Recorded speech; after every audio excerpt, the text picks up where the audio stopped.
Assalamualaikum warahmatullahi wabarakatuh. Halo Sobat Misteri Sunyi Mencekam, khususnya bagi Anda pecinta cerita-cerita horor. Anda sudah berada di channel yang tepat, karena setiap hari kami selalu menyuguhkan cerita-cerita misteri yang menarik untuk Anda simak.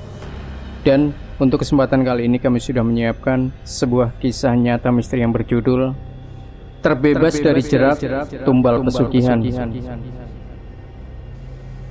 Anton duduk bersila di lantai, matanya fokus mendengar sang paman yang bercerita tentang pengalaman orang terdekatnya yang hampir dijadikan tumbal pesugihan.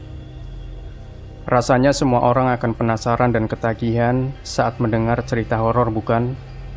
Nah, begitu juga Anton.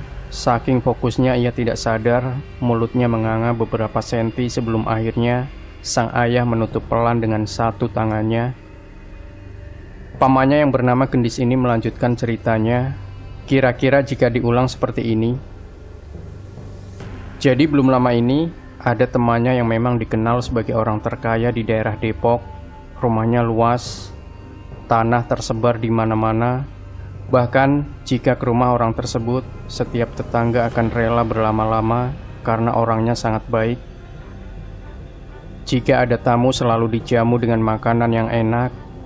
Sosok yang dipanggil Somad ini juga dikenal dermawan kepada anak yatim.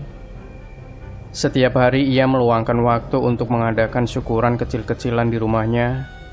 Somad tidak pandang bulu, siapa saja bisa datang saat itu untuk diajak makan bersama.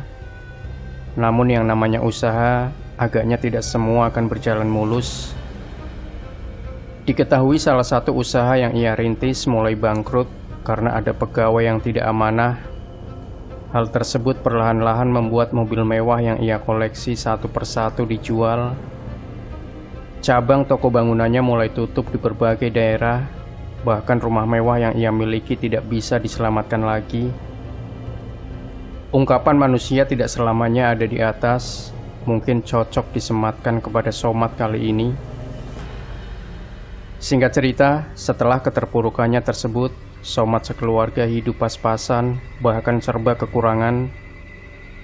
Maklum saja, saat itu Somad bukan lulusan SMA, apalagi sarjana dari perguruan tinggi.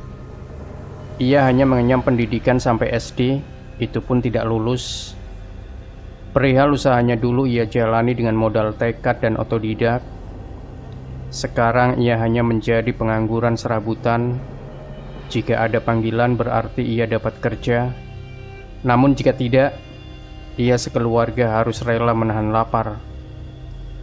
Tetapi karena rekam jejaknya sudah baik di mata tetangga, jadi orang kampung pun tak segan untuk memberikan sesuatu berupa makanan atau uang selembar dua lembar kepada Somad dan keluarga.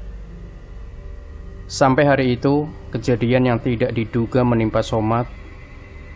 Tentu sebagai manusia, Somad tak selamanya berpikiran positif. Kadang ia menyesali mengapa dirinya jadi seperti ini. Apa yang sudah ia lakukan sampai diberi cobaan yang begitu besarnya. Selama perjalanan pulang ke rumah, Somad mengeluh tentang nasibnya sekarang. Sesekali ia berpikir jika Tuhan tidak adil dan merasa apa yang dia lakukan di dunia serba salah. Hingga tiba-tiba ada seorang kakek berpakaian serba hitam dengan belangkon batik coklat di kepala dan keris yang disematkan di belakang punggung. Sang kakek tadi menepuk pelan pundak Somad.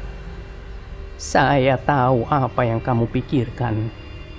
Dulu saya juga ada di posisi kamu, ucapnya dengan lirih. Somad kebingungan, pasalnya ia tidak tahu dari mana si kakek berasal.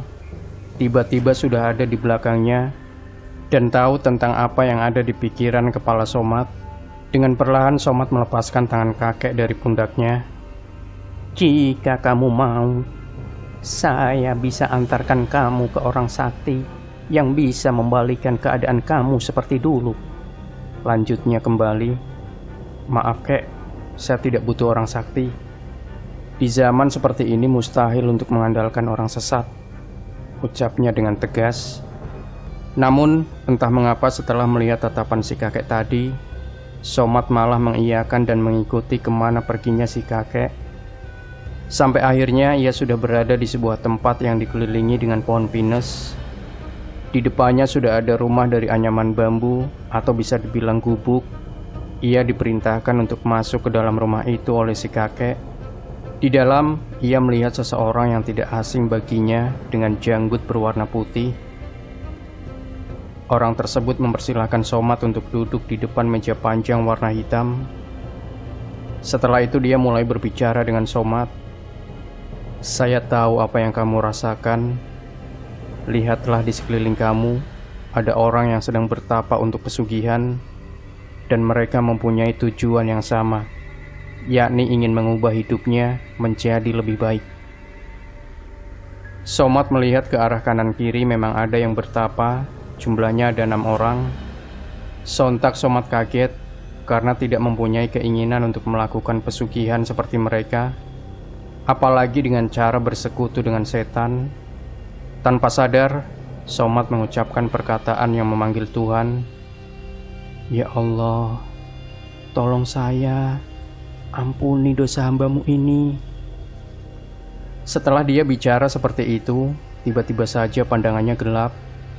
Saat ia membuka mata, rumah yang ia kunjungi tadi sudah tidak ada. Sekarang hanya dia seorang diri yang berdiri di tengah hutan malam-malam dengan pepohonan rindang yang mengelilingi. Karena takut, Somad berlari sekencang mungkin. Dadanya berdegup kencang, keringat mengucur di seluruh tubuh, hingga ia tak menyadari kakinya berdarah karena batu dan ranting yang ia terjang. Sampai akhirnya Somad bisa melihat pemukiman warga dan diselamatkan dari kejadian mengenaskan tersebut. Salah seorang warga yang menolongnya mengizinkan Somad untuk menginap di rumahnya. Warga itu juga berkata, jika Somad beruntung karena telah selamat dari jeratan pesugihan yang mengandalkan setan untuk memberi kekayaan.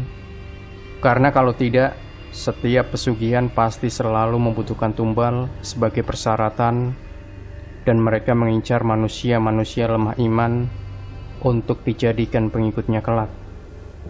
Demikian Sobat Misteri Sunyi Mencekam. Jangan lupa berikan komentar Anda, like, share video ini, subscribe channel Sunyi Mencekam, dan kembali nantikan cerita-cerita misteri terbaru dari kami.